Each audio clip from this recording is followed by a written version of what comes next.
โอ้โหตรงนี้ไม่ได้ปลูกเถื่อปลูกข้างในคนดอกคนละนี่เดี๋ยวก็ไปน้อยตอนนี้หันหลังก่อนนะ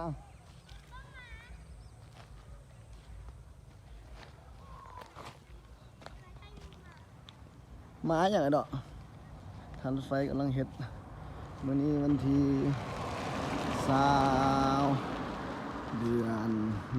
1 20202022นี่ดินเขานี่ปลูกมันปลูกมันหลังนั่นอย่างไรดอก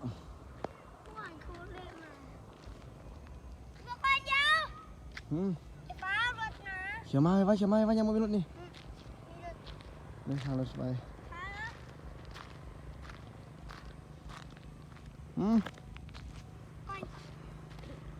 ขอมาไหมเขียวมาไหม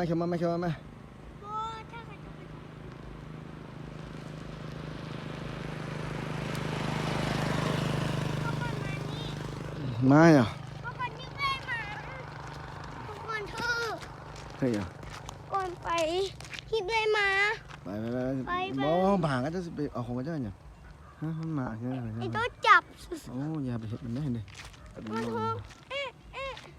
แม่นว่าบ๊ายบายก่อนมาดอยรถมานะเขียวมา